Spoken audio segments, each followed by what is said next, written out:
Hi, so this is Kris? and Francois, and we're going to talk about the influence of heredity and environment on intelligence, which relates to the area of group and individual differences. Being of great importance, the influence of heredity and environment encompasses many different aspects of human development, such as cognition, learning difficulties, students who are at risk, parenting, and the social environment. Many researches have been devoted to our topic, which have demonstrated that intelligence is influenced in large part but not exclusively by heredity.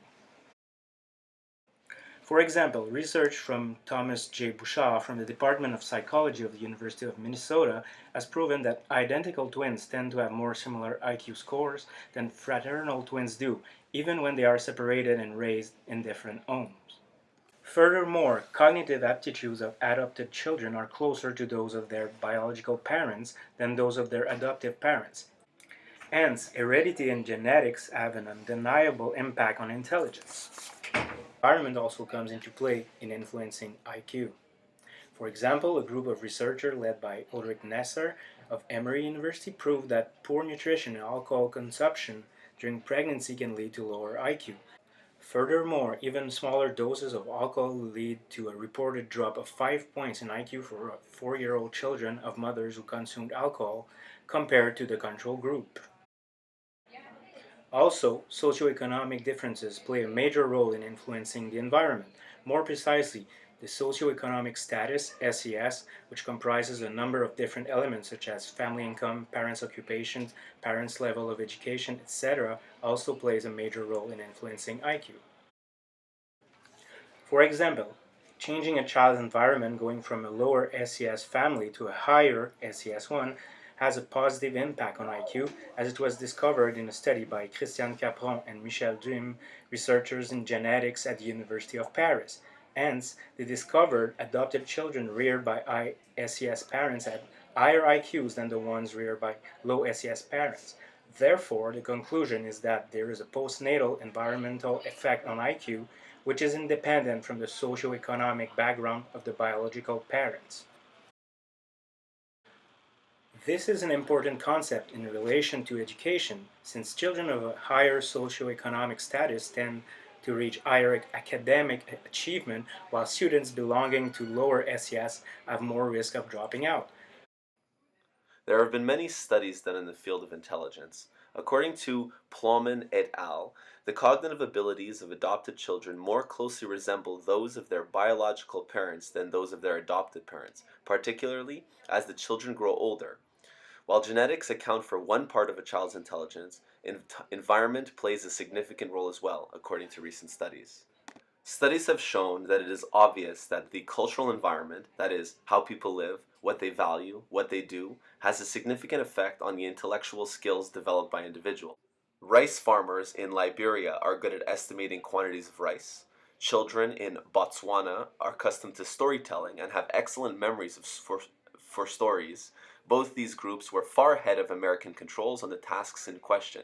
On the other hand, Americans and other westernized groups typically outperform members of traditional societies on psychometric tests, even those designed to be culturally fair. Furthermore, studies from Waller in 1971 have shown, for example, that adult sons whose IQ scores are above those of their fathers tend to have higher social class status than those fathers. Conversely, sons with IQ scores below their fathers tend to have lower social class status. There have been many influential theorists in this field of intelligence. For instance, Gardner and his theory of multiple intelligences differentiates intelligence into specific modalities rather than seeing intelligence as dominated by a single general ability. Howard Gardner proposed this model in 1983 in his book known as Frames of Mind: The Theory of Multiple Intelligences. Furthermore, Matt Magoo and Thomas J. Bouchard are perhaps best known for their studies on twins, particularly part of the Minnesota study of twins reared apart. This work has included case studies, longitudinal studies, and large-scale quantitative analyses and meta-analyses. These studies indicated that genes play a substantial role in many medical and psychological outcomes, such as a person's personality or intelligence, though environment and experiences are also very important. Furthermore, Robert Sternberg proposed the triarchic theory of intelligence to provide a more comprehensive description of intellectual competence than traditional differential or cognitive theories of human ability. The triarchic theory describes three fundamental aspects of intelligence: analytic, creative, and practical. The triarchic theory does not argue against the validity of general intelligence factor. Instead, the theory posits that general intelligence is part of analytic intelligence, and only by considering all three aspects of intelligence can the full range of intellectual functioning be fully understood. Finally, Piaget's theory of cognitive development does not focus on mental abilities, but rather on a child's mental models of the world. As a child develops, increasingly more accurate models of the world are developed, which enables the child to interact with the world better. One example being object permanence, where the child develops a model where objects continue to exist even when they cannot be seen, heard, or touched. To further explore this point, let's take the example of Tim and Larry, who were twins separated at birth. Their biological parents were both scientists with incredibly high IQs. Now let's see how Tim and Larry are influenced by their new environments. Tim went to a great household with supportive, rich parents. He always has a great breakfast. His adoptive parents were very involved and contributed to his success. He excelled in all aspects of education and was prom king in his graduating year. Larry, on the other hand, went to a low-income household with emotionally abusive parents.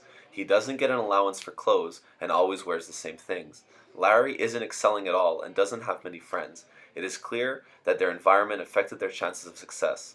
While they share the same DNA, their environment impacted their chances for success in all aspects of education. In conclusion, teachers must always be cognizant of students' living situation and how that might affect their academic performance. On the surface, students may appear happy and healthy. However, there are signs that teachers should be aware of. Students who haven't eaten in the morning are likely suffering from financial uncertainty. Repercussions may be severe to a child's future. Students who are wearing the same torn clothes might be in need of some assistance. While there are some limits to how far a teacher should cultivate a relationship with a student, being aware of their needs will certainly guarantee their success.